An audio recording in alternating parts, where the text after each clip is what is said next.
Namaskar and welcome to this special presentation. Children's Day holds an extremely important part in our lives. The joy of seeing a child smile is the most precious experience. But sadly, this is not the reality for every child in the country.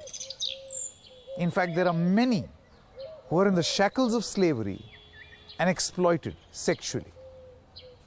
But there is one man who has been working tirelessly for the past 4 decades to do just one simple thing: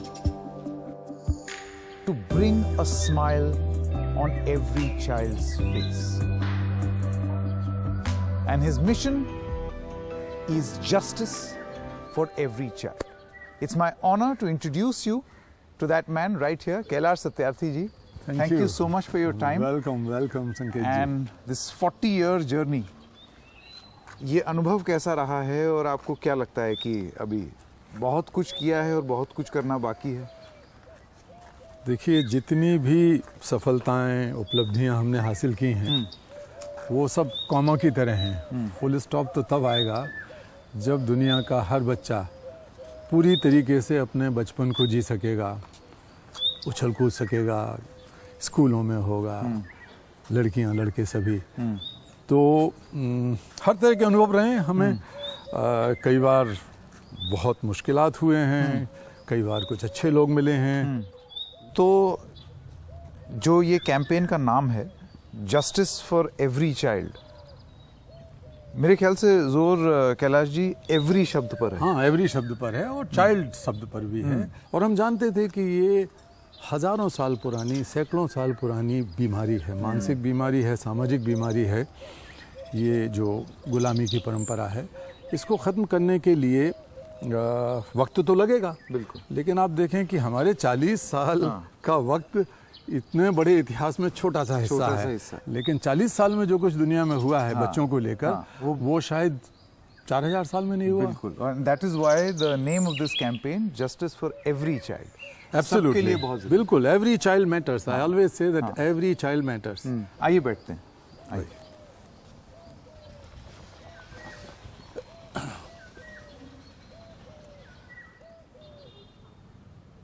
तो अब कैलाश जी की जो यात्रा रही है 4 दशक की, उसको कुछ चित्रों के माध्यम से हम समझने की कोशिश करते हैं। Some pictures to depict or show Kailash जी's journey over the past 4 decades. Kailash ji, इसके बारे में बताइए, ये क्या है? ये इट्स ऑब्वियसली अ स्केच है, लेकिन ये बहुत महत्वपूर्ण है। ये पहली घटना है जिसके माध्यम से बच्चे गुलामी से छुड़ाए गए थे। ये सावो है। सावो एक 14 साल की बेटी थी, जिसका पिता बासल खान हमारे पास आया। एक दिन उसने दरवाज़ा खटखटाया, बहुत डेस्परेट फादर था, कि मेरी बेटी वेश्यालय में बिकने वाली है। उसी ने बताया कि 17 साल पहले उसकी नवविवाहिता पत्नी और कुछ और लोगों को अलीगढ़ से एक ईंट भट्टे का दलाल या मालिक सरहिंद ले गया था, पंजाब में, जहाँ बच्चे पैदा हुए, बड़े हुए गुलामी में, कभी उन्हें आज़ादी नहीं मिली निकलने की बाहर। तो जब उसे पता लगा कि उसकी बेटी बिकने वाली है, तो किसी तरह रात को एक ट्रक में पीछे लद के वो हम तक पहुंचा। और रास्ते में जगह जगह धक्के खा रहा था, तो उसे एक ऐसा आदमी मिल गया जो हमारी एक पत्रिका का ग्राहक था। आप जर्नलिस्ट हैं, मैंने भी इंजीनियरिंग छोड़ने के बाद जर्नलिस्ट का काम शुरू किया, ये बताने के लिए लोगों को कि ये मुद्दा है, भारत में गरीबी और गुलामी साथ साथ चल रहे हैं। तो वो पत्रिका का नाम था संघर्ष जारी रहेगा। तो किसी एक ऐसे आदमी से मिल गया। वो आदमी 1981 की बात है कि वो हमारी पत्रिका का ग्राहक था।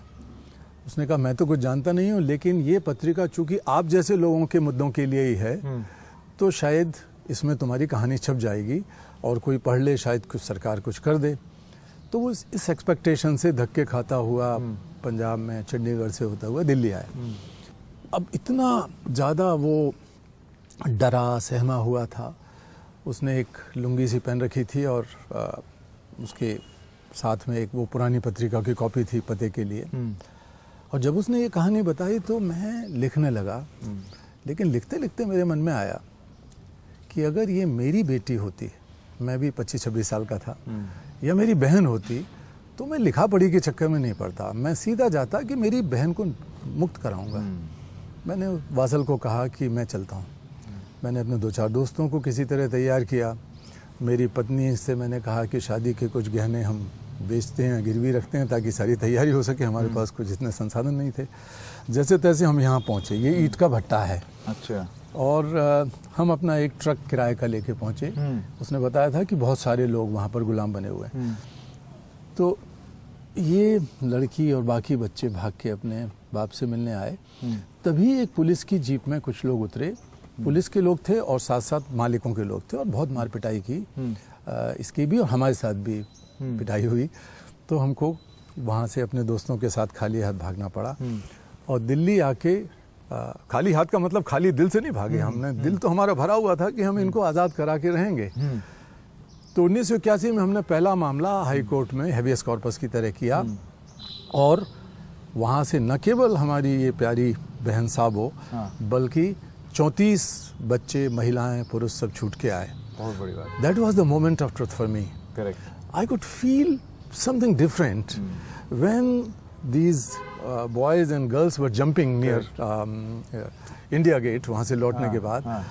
तो ऐसा लगा कि ये हमें आज़ादी का एहसास पहली बार हुआ। And that's when you thought that this journey has to So go now on. that was the begin. That was something like glimpse of God. Correct.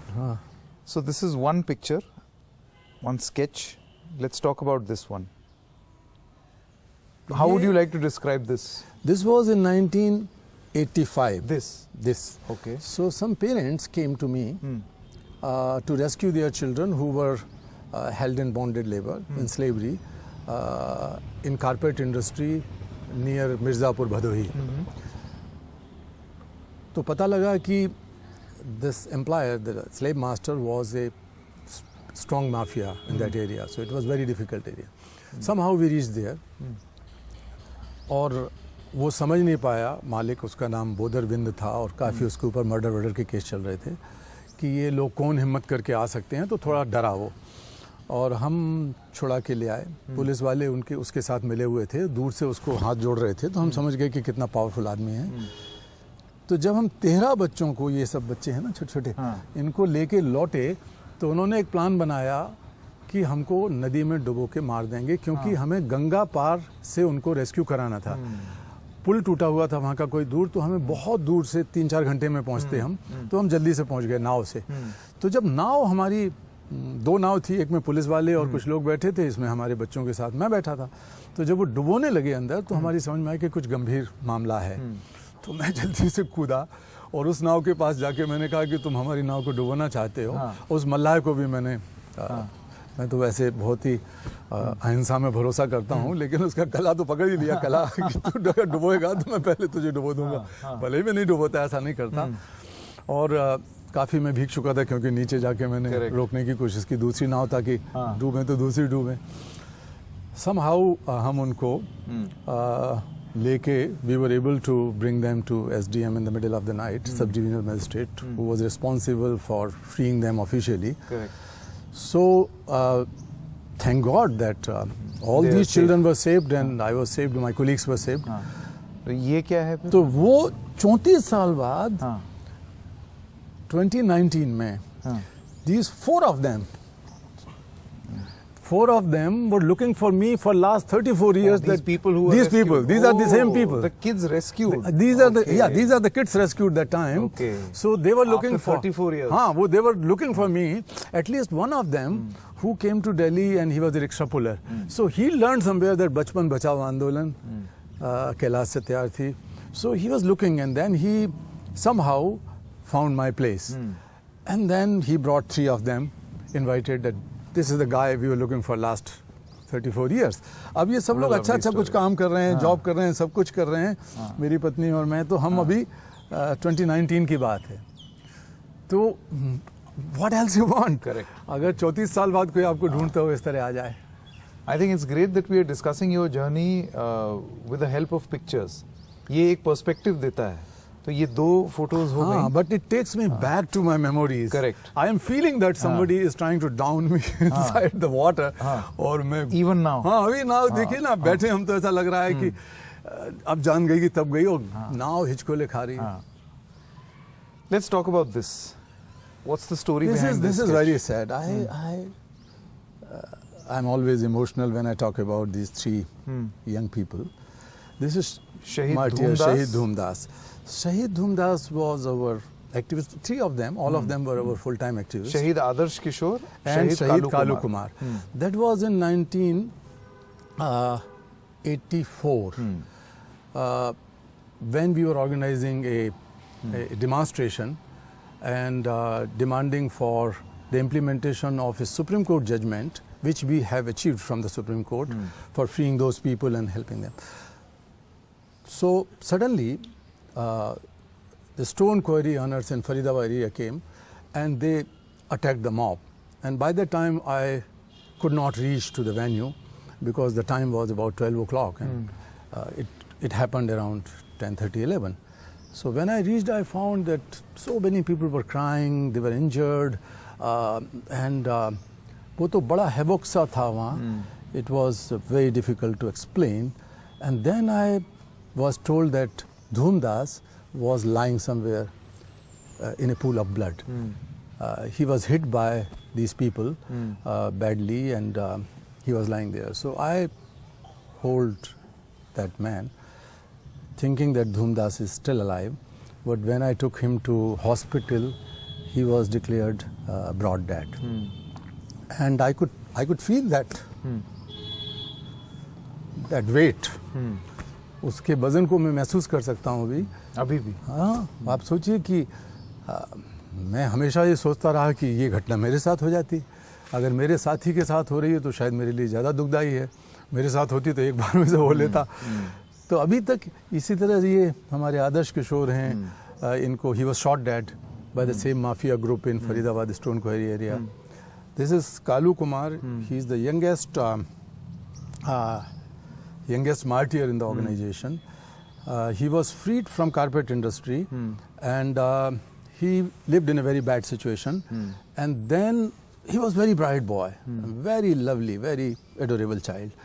And then he was chosen to go with me at in a very important event in Washington, D.C., where President Clinton was releasing a book written by Kerry Kennedy. It's about 50 people who are changing the world, and one chapter was about me. So मैं इसको लेके वहाँ गया, and he questioned directly to the president that, sir, there are 250 million children like me are still living in slavery-like conditions. What are you doing for them? And President Clinton could not understand what was happening. A child is directly questioning to the authorities. So that was the speaking to the power. So after some time we heard that Kalu, we came back and we learned that President Clinton has announced $150 million for the eradication of child labor through United Nations agencies.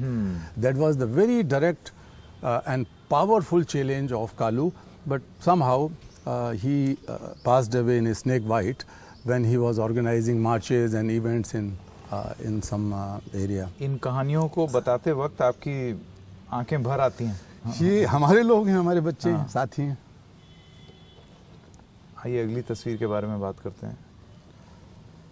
अगली What picture is this? Where is this from? This is from Delhi, unfortunately. And this is Ashraf, a 7-year-old boy who was enslaved as a domestic help by a senior bureaucrat, IAS officer in Delhi, Ramkrishnapuram, RK-Puram area. This is his mother, Phool Jahan. Phool Jahan approached us when she came to know that her child has been beaten up.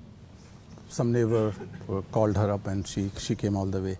That was in 1995. Okay. So we decided to go And when we went there, we found that the boy was burned, almost the whole body was burned. Oh God. He was lying on the floor, unconscious, and nobody knows what has happened to him. And the home was locked, so we could not figure out what has happened. Later on, we learned that when he got conscious and slowly he told the story, that day he was having high fever, so he could not complete the household chores. And then in the evening, when these people, the couple came back, and they have given some milk to their young child, 3-4-year-old child. But the child did not drink the milk fully, but somehow in the glass, a few teaspoon full milk was left out. So he drank that milk because he was hungry that day. And he was kept hungry deliberately because he could not complete his work. So these employers, the landlady and the man, saw that he has stolen milk and the Ashraf has stolen the milk. So they came and they put some knives and other things and made them red hot on the burner, the gas burner. And burnt him. Burned him. Oh God. So it took several years actually to cope up with that. But this is so important event that we brought this issue to the public eye and also to the political domain and took it to the High Court and then Supreme Court and the National Human Rights Commission that this domestic child labor has to be completely banned and it should be brought. Not only these people should be brought to justice, but also. And imagine this is an IAS officer who's doing this. Yeah. So we have taken this case with the National Human Rights Commission and later on with the judiciary, and somehow he got justice. But the biggest justice was that Indian government was forced to amend the law, and domestic child labor has been outlawed. Correct. It has become criminal offense. Correct. Interesting. इस तस्वीर के पीछे की कहानी क्या है? ये तस्वीर बहुत आपकी अच्छी चाय है। भी आ गई। ये हमारी आपकी भी आ गई है। ये तो ये है जिनेवा के अंदर यूनाइटेड नेशंस का जो पैलेशिया डेल नेशंस है, संयुक्त राष्ट्र संघ भवन। हमने 1998 में एक मार्च निकाला, that was the global March against child labour, went across 103 countries and we covered 80,000 kilometers distance. This is double than the periphery of the earth.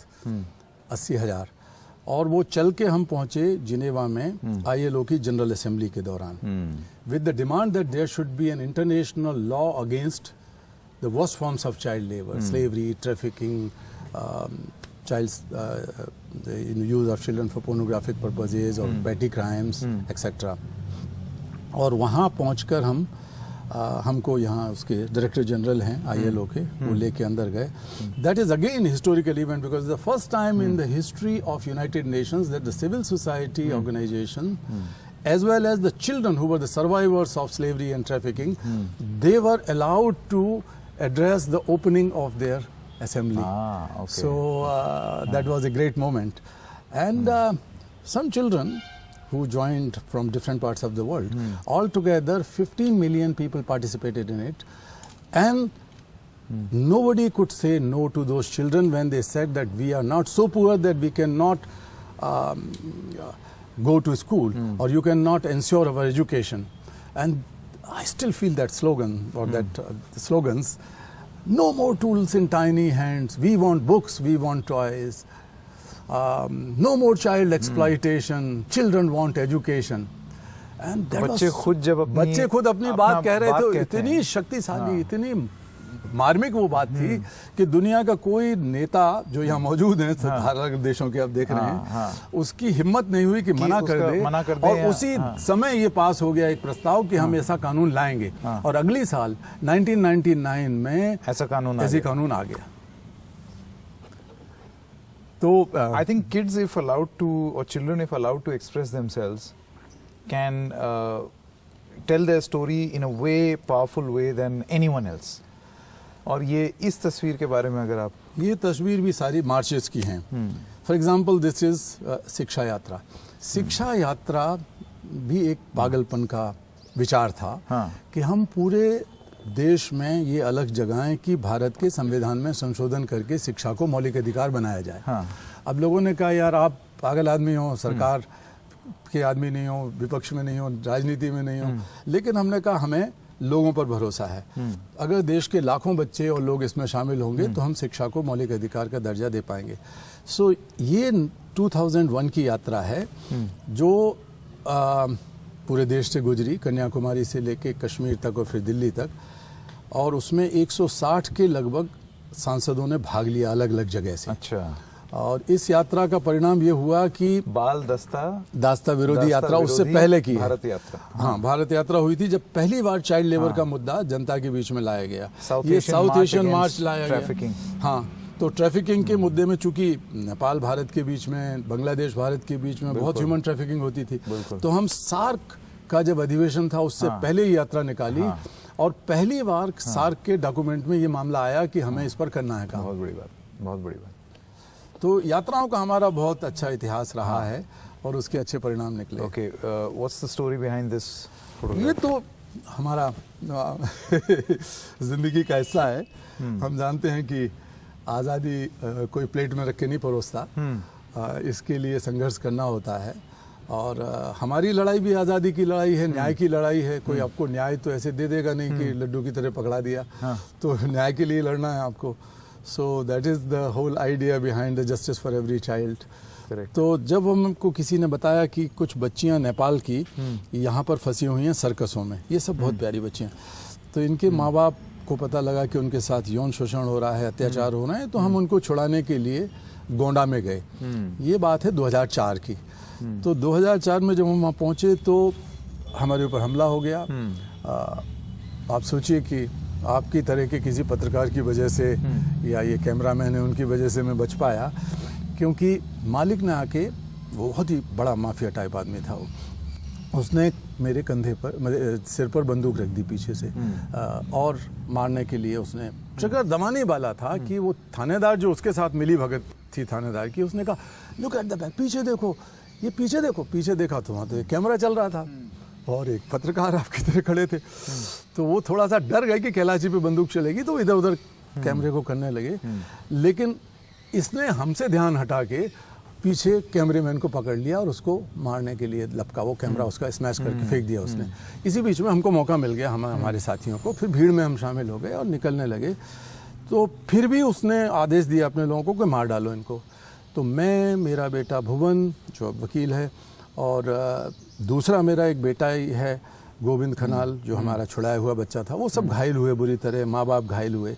हम आए और काफ़ी चीज़ें होती रहीं। फिर मैं अनशन पर बैठ गया लखनऊ में कि जब तक ये बच्चे नहीं छूटेंगे मैं बैठा रहूँगा। तो ये सर्कस के बच्चे छूटे। इनमें से एक लड़की है भावना, मैं कहना चाहूँगा कि जब वो यहीं बैठी थी एकदम, और यहाँ हम लोग बातचीत कर रहे थे, खेल रहे थे इसी जगह पर, तो उसने कहा कि देखिए आप लोग ज़िंदगी में एक बार मरते हो, लेकिन मुझे तो बार बार मरना पड़ता था, रोज़ मरना पड़ता था। अगर मैं अच्छा परफॉर्म करती थी तो मुझे एक सज़ा मिलती थी, और अगर नहीं कर पाती थी तो भी सज़ा मिलती थी, और सज़ा एक ही होती थी कि कोई आके मेरे बिस्तर पर मेरी खाल को नोच लेता था। तो इतनी शर्मनाक चीज़ थी। लेकिन ये कितनी खुश हैं लड़कियाँ, मैं बताऊँगा नहीं उनमें कौन है, लेकिन इनमें से एक लड़की ऐसी थी। तो ये इस मामले को हम लेके सुप्रीम कोर्ट गए, और सुप्रीम कोर्ट में इसी मामले में जजमेंट हुआ जिसमें कि ट्रैफिकिंग को डिफाइन किया गया। अच्छा। इस तस्वीर की क्या कहानी? ये 2014 की बात है। ये पिता किसी तरह धक्के खाता हुआ हमारे पास पहुंचा दिल्ली, और हमने बहुत मेहनत की ढूंढने की उन दलालों को, ये जो एजेंसीज होती हैं लाती हैं जो बच्चों को। तो मुश्किल से हम ढूंढ पाए एक जगह कि ये पंजाबी बाग के इलाके में ये बच्ची काम कर रही थी, इसकी बेटी है 13-14 साल की, और 1-2 साल तक इसी तरह गायब रही वो। तो जब ये मिली तो मैं अंदर घुसा, मेरी पत्नी सुमेधा जी साथ में थी, तो वो लड़की कोने में छुप गई कहीं जाके। जब उसे पता लगा कि उसके पिता बाहर चिल्ला रहे हैं उसका नाम ले लेके, तो हम समझे नहीं। तो सुमेधा जी को उसने बताया, और हमारी एक और कार्यकर्ता को, कि मैं अपने पिता की शक्ल नहीं देख सकती क्योंकि मैं गंदी हो गई हूँ। उसके साथ यौन शोषण हुआ और वो आत्महत्या करने की कोशिश में थी। शकल नहीं दिखाना चाहती थी दुनिया को और अपने पिता को, एक कोने में छुप गई थी। किसी तरह जब हम पिता को लेके आए तो पिता रो के चीखा, लेकिन उसने कहा मैं नहीं जानती कि ये कौन है, मैं नहीं जानती कौन आदमी है ये। हमारे लिए बहुत मुश्किल था, लेकिन हम जानते थे। लेकिन आखिर बाप है, बेटी है, हम सबके बच्चे होते हैं। तो जब वो पास में जाके वो रोक नहीं पाए, पुलिस ने कहा नहीं नहीं आप नहीं जा सकते, आपकी बेटी नहीं है वो। एसडीएम ने कहा, मैंने कहा नहीं जाने दीजिए एक बार, मैं जिम्मेवारी लेता हूँ, जो कुछ होगा केस में भुगतूंगा। जो ही वो पास में गया और बेटी के पास चिपटा, वो पक के रो पड़ी, पापा। तो ये देखिए कितनी दर्दनाक तस्वीर है। बिल्कुल। लेकिन वो रेस्क्यू हुई, उसकी शादी में हम लोग शामिल हुए। And of course this moment, how would you describe this? This was unbelievable, to be very frank. I never expected this is going to happen. But when the announcement was made, it was a great recognition to millions of children of the world and thousands of my colleagues who sacrificed their days and years and life, as you saw. So that was a great tribute to all of them. But that has brought the whole issue of child labor, child slavery in the global discourse. Everybody started talking about it. Correct. What about this 100 million for 100 million? Yeah, so this is a newest campaign which we launched. And the idea behind it that at least 100 million children in the world are suffering of many problems: child labor, slavery, abuse, slavery, things like that, denial of education, denial of health. But on the other hand, I strongly believe that at least 100 million young people in the world are willing to take up challenges. They are full with energy, enthusiasm, idealism, and they wanted to see this world a better place. And I have full faith in the young people. My only hope is the youth of our world. So we thought that let us launch a campaign where 100 million young people should be the spokesperson, change makers for 100 million. Themselves. For themselves and for 100 million. So 100 million and 200 million people are. And this is the launch of that campaign. And we simultaneously launch another thing, what we call the laureates and leaders for children. So 24 Nobel laureates and global leaders like these assembled in Delhi at Rashtrapati Bhavan for this. And this was the first time when so many Nobel laureates from all disciplines came together for children, the cause of children. Very nice. Very, very nice. And now let's take a look at the last picture. Holi.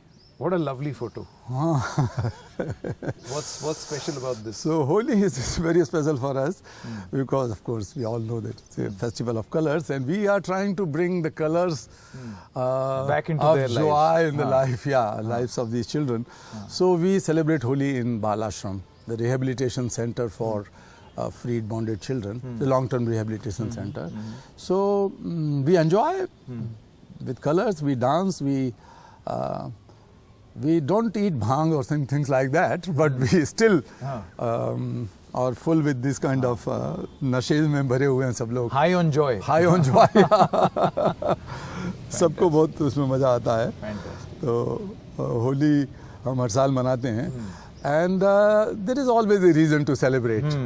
If you do something, do one thing, or if you can feel that something is changing because of this you. 4 decade from what I gathered from these pictures, 4 दशक की ये जो यात्रा है, ये इसमें कई ऐसे अनुभव थे जो कि बहुत ही कमज़ोर दिल वाले टूट जाएंगे या सोचेंगे कि ये लड़ाई छोड़ दें, लेकिन उसके बाद की जो खुशी मिलती है शायद ये उसका एक रिफ्लेक्शन है. जी एकदम. क्योंकि जब ये बच्चे मुस्कराते हैं, आप देखिए ये बच्चा मेरी गोद में मुस्करा रहा है. मैं खुद अपने जीवन के आधार पर कह सकता हूँ कि कोई मस्जिद, मंदिर, गुरुद्वारा, कोई धर्म स्थान ऐसी जगह नहीं है जिसमें आप इस चेहरे पर निकलती हुई खुशी देखें. The smile of innocence, the Joy of innocence, the expression of innocence which is coming back on the face of that child. And what else you want, जो मैंने पहले कहा कि इतनी खुशी आपको कहाँ मिलेगी. आप कितनी घंटी बजा लीजिए, अजान कर लीजिए, मंदिर में कुछ चले जाइए या कुछ और नेतागिरी कर लीजिए. हमारे लिए ये सब पर्याप्त है. बिल्कुल. तो कैलाश जी, आपकी यात्रा हमने देखी, कुछ और लोगों से बात भी करेंगे. Some children who will express there, who will basically share their experience of how it has been for them. इससे पहले कि हम और आगे बढ़ें, एक बात ज़रूर बोलना चाहते हैं कि इस मुहिम से जुड़ने के लिए आप जो भी लोग जुड़ना चाहते हैं, you can donate and be a part of this initiative, and the details you can already see on the screen right now. We'll carry on with this program after a short break.